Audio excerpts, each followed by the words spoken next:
Magandang araw mga kadara. Ngayong hapon ay babalik kami para mag-overnight camping sa gilid ng bundok sa Barangay Pundakit. Susubukan namin manghuli ng isda sa paraan ng pag-spearfishing.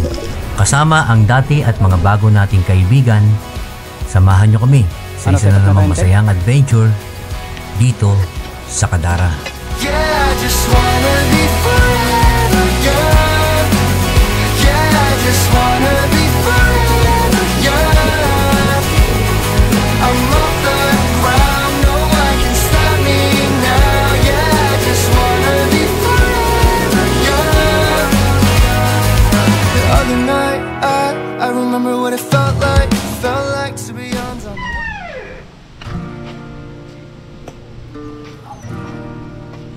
Bago kami pumunta sa aming camp spot, sinubukan muna naming ayusin ang ATV ng aking mga anak. Ito ang gagamitin namin para maikarga ang mga gamit papunta doon sa aming destinasyon. Tingnan mo kung may kuka na kami. Sige. Parang nahihinaan ako doon sa tadyak mo eh. Tingnan mo, idikit mo sa body ha, pare. Sige. Meron naman. Meron? Oo. Meron? Umaarbor ako ng isang tuta eh. Ha? Kung gusto mo, pwede naman. Oo. Then I'll be at your door. When I'll be coming home. I plan to let Malabo, you no? know the longing of my heart. Ang problema ay may nasira kasing piyesa, kaya napagdesisyonan namin na sa ibang araw na naming ayusin ito. Mauubos kasi ang oras namin sa pagkumpuni nito at kailangan pa namin maghanda ng aming mga gamit.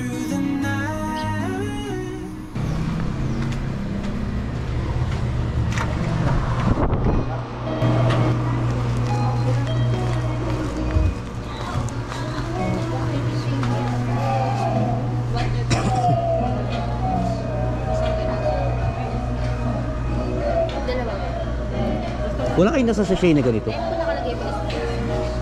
Yung mga ganito nasa sachet, wala kayo? Ay, ito.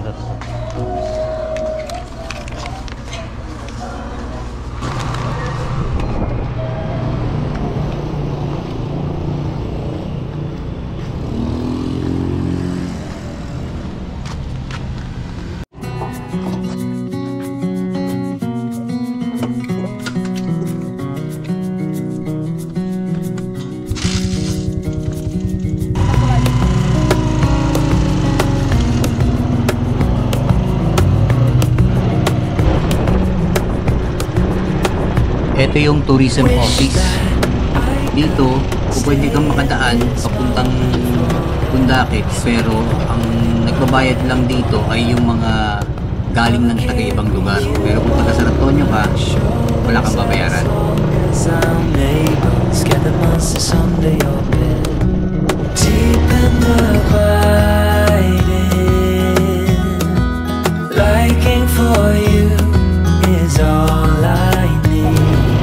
Until my heart gives in, I will do everything I can for you.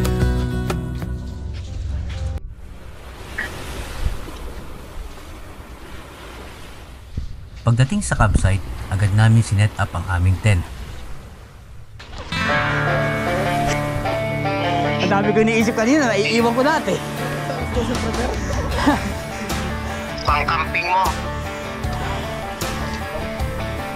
Dito sa pupwestuhan natin ay pwedeng magtayo ng tent nang walang bayad. Basta linisin lang yung mga nasa paligid natin dito. Kung ano ang kinalat mo, dapat linisin mo. Ang problema, may mga nagpupunta rito na nagiiwan ng mga kalat kagaya ng mga basag na bote.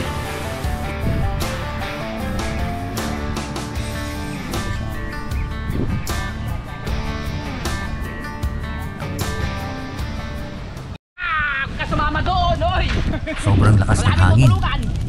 Mahangin at presko ang paligid. Sakto para sa isang gabi ng camping. Dito ay nagkamali ako ng bitbit ng tent. Ang nadala kong tent, yung sira yung taas niya. So kailangan namin ulit itong assemblin para matayo namin yung tent na gagamitin ni JR. Dito to. Yan. Boy, para dito Oo. nakakalas. Oo. Sabay-sabay na kwan. Baba muna yan. Baba nyo na. Oo. Oh, butik na yan. Hay! Ayop ka. Ay, yung mapakabal ka. Balik yung mga. Kasi yung mga Finlands, para sa kapal, pili ba hangin? Kaya mo karayom. Ay, kung nga chisa natin nilagay yun. Saan nakakat yung kwan? Paano set up natin pare? Para yung harap pa natin. Ito ilalagay natin pag ganito. Mahari din eh. Baka hindi kayanin ito ah.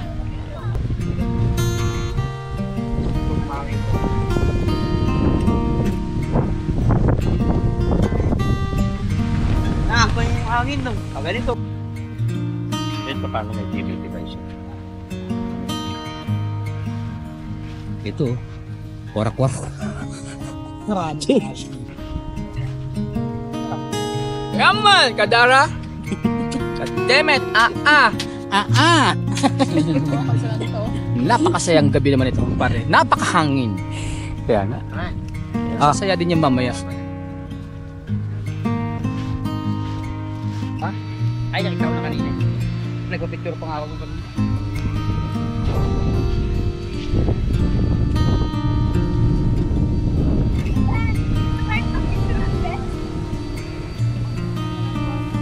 Hindi mo kasi alam kung saan yung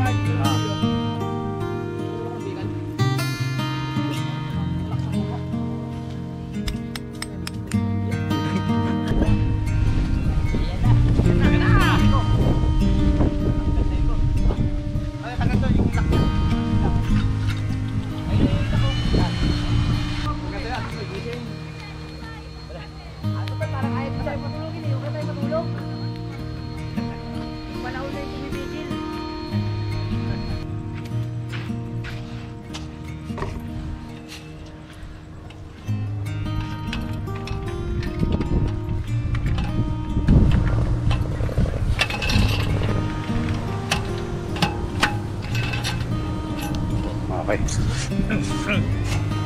Man.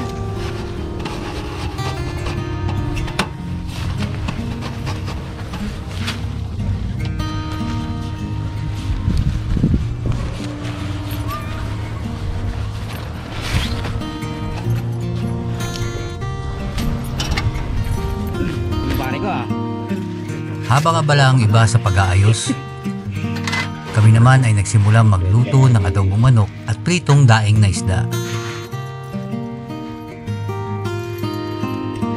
Ilatag. Hangin eh. Diyan o, diyan o. Kaya? Diyan sa may Ng mga kabaging tao, ha?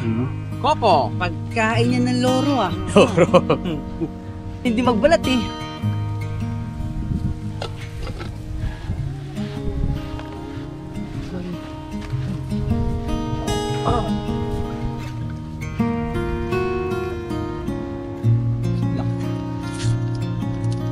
Sige pre, ito mo.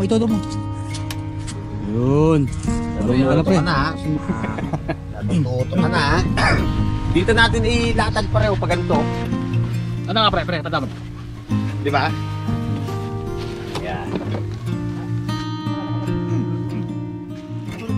Fully gear ka. guys, prepare tayo. Subok tayo kung mayroon tayong makuha. Meron kasi itong muspa na to is lagi yung mga tao rito, mga namamana, na pang ulam. Subok tayo. Para pares kaya. Maya-maya pa, hindi pa tapos ang adventure ni JR. Sinubukan niyang manghuli ng isda gamit ang spearfishing.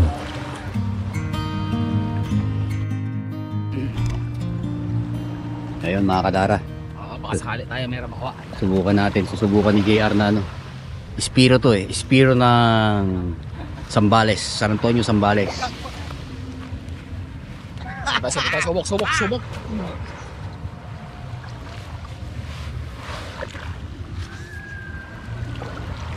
At medyo nilito natin ang tokos para medyo malinaw. Ay, makakit dyan ng mga isda pa.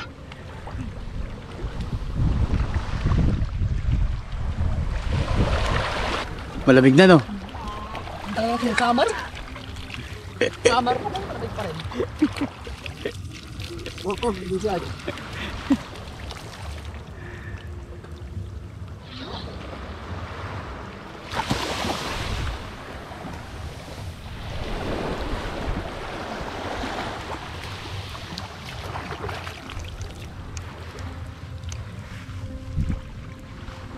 ang gamit niya. So yun guys, sama guys. Abang lang, pero tinitinda sa mahuhuli. Kung meron pa rito, sana meron pa, magpalain tayo konti. Diyan pala yan. Okay, let's see. Start.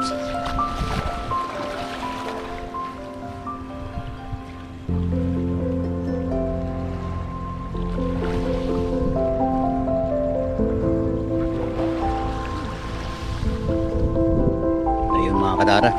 At pumunta na si JR. Mamamana siya ngayon.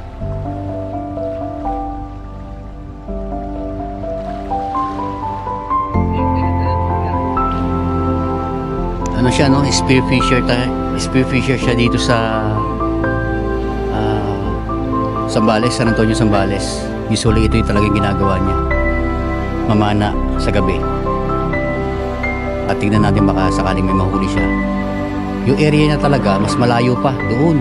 Mas malayo pa doon sa sa area ng parte ng mas malalim. Pero ngayon susubukan niya lang dito sa mas mababaw. Tingnan niya kung makakahuli siya. So abang-abangan natin mamaya.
Magluluto tayo ngayon ng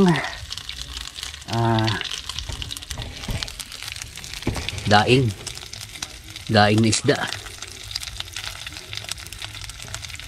So andito tayo sa gilid ng batuhan kasi mahangin. Ayan, mahangin eh.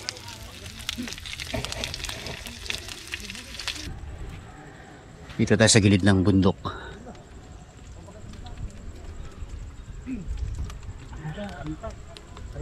Ayan o.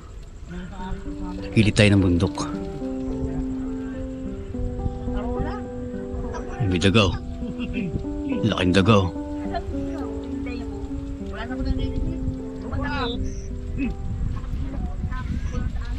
Ayun, laking dagaw.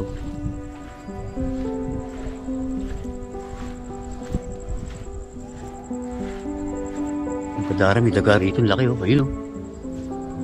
Oh, ayun oh. Ayun daga oh.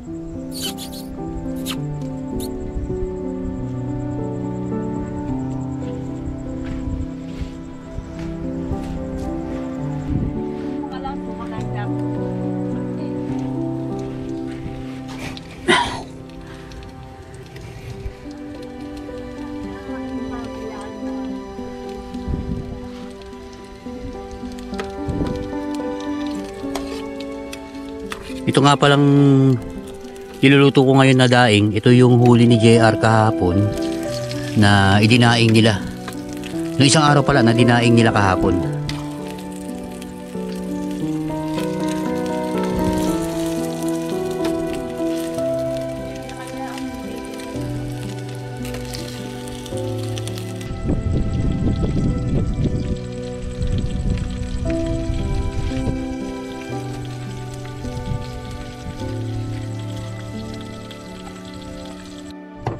So ngayon kadara, iiwain natin itong lunok.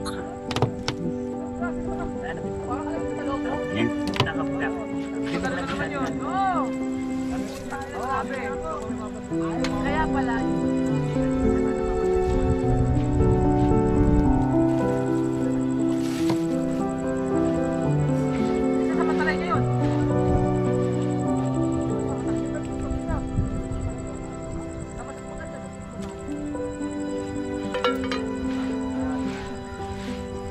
Pag halimbawa meron pa Tatanong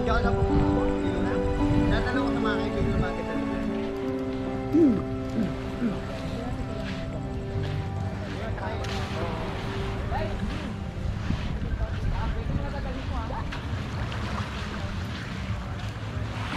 harap beginner. Ilan naman?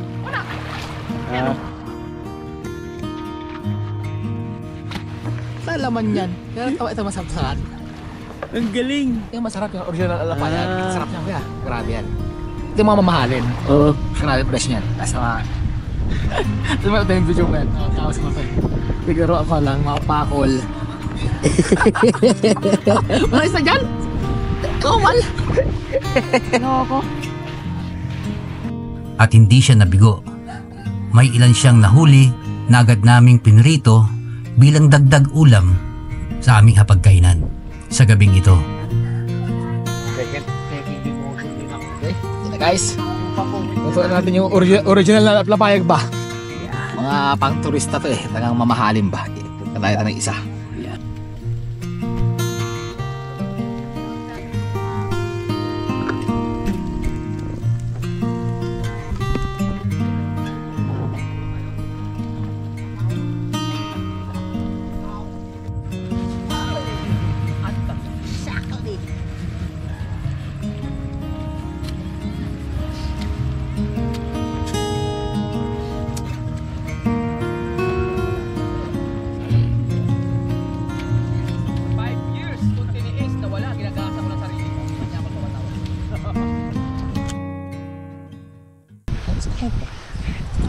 Kinabukasan ay maaga kami naghanda para sa isa na namang bagong adventure.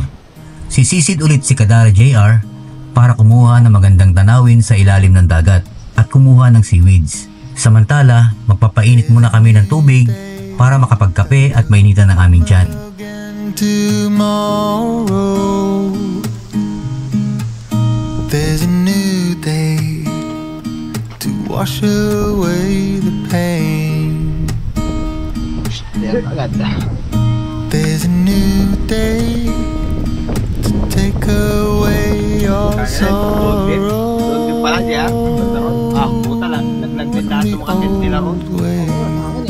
Get washed out by the rain.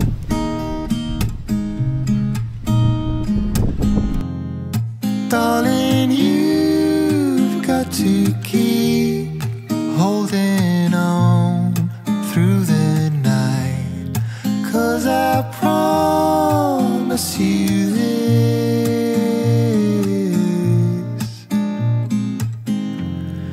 If you try to get some sleep, if you give up the fight, if only just for a bit.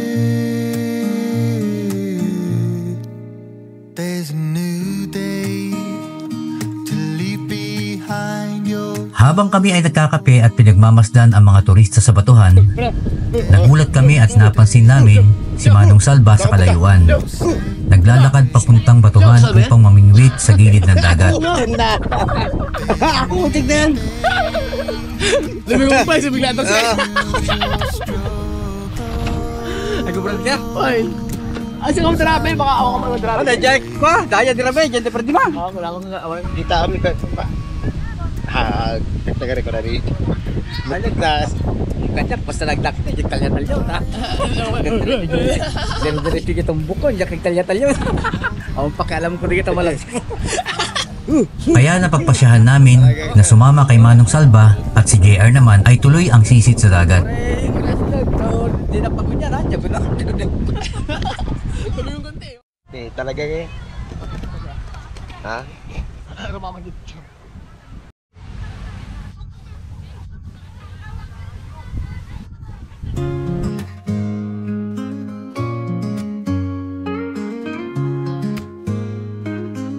Kung kulay blue. Guys, nakatala ako kasi yan si Kyo Salvean. Diba? Wow, tribally. Asulan ba ko tawagin? Lapit, lapit, lapit! Ganun na. Sige, sige, sige pa lang. Tuto na, tiyura mo. Sige, pero ka lang. Sige na, harap ta. Yun o. Ganda na art yan. Tanali, Ate pa natin nakalaman. Ang ganda ng binawa, no? Ayan mga tara, ito yung mga bangkang mga travel. Nakakala. Ay pinababa sa tubig ng Ay, okay na sumabit ko. nahuhuli na sa laot ng Parang malaki ah. Parang malaking coral siya na. Biting tagumpay, huli na ang hamon. O kadara, buhay probinsya, simplicity ang saya. Hindi pa tayo ha. Sa ilog at dagat, nangingisda, payak na buhay pero masaya.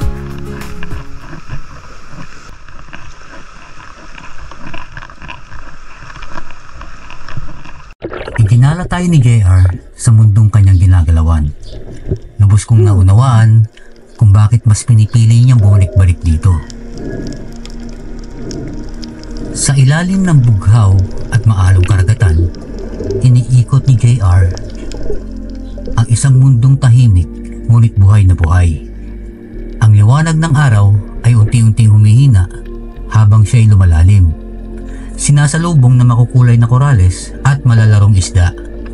Sa bawat pagsisid niya, kapalit ng paghinga ay ang pagkamangha sa ganda ng kalikasan. Matatayog na halamang dagat ay tila mga kaibigan niyang matagal nang kakilala. Sa katahimikan ng ilalim ng dagat, naririnig niya ang tibok ng sariling puso. Kasabay ng paggalaw ng tubig sa paligid, ang mundong ito, bagamat puno ng panganib, ay naging kanlungan niya. Isang tahanang pinili niya, hindi lang para sa kabuhayan, kundi para sa paggalang sa kalikasang nagbibigay buhay.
ka namin dito.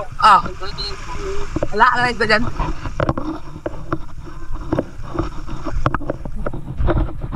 Matapos ang isang nakakapagod pero masayang camping trip, nag-impake na kami at umuwi. Bitbit namin ang mga alaala at ang sarap ng simpleng buhay sa tabing dagat.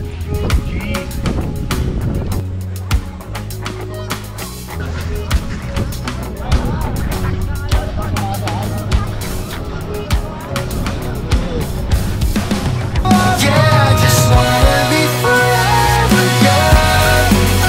Yeah, I just wanna be forever young. I'm off the ground, no one can stop me now. Yeah, I just wanna be forever young. Forever young. Maraming salamat sa pagsama sa amin sa isa na namang masayang adventure. Huwag kalimutan mag-like, mag-subscribe, at i-hit ang notification bell para sa mas marami pang Kadara Adventures. Hanggang sa susunod na biyahe mga Kadara. See you on the next vlog. Forever young.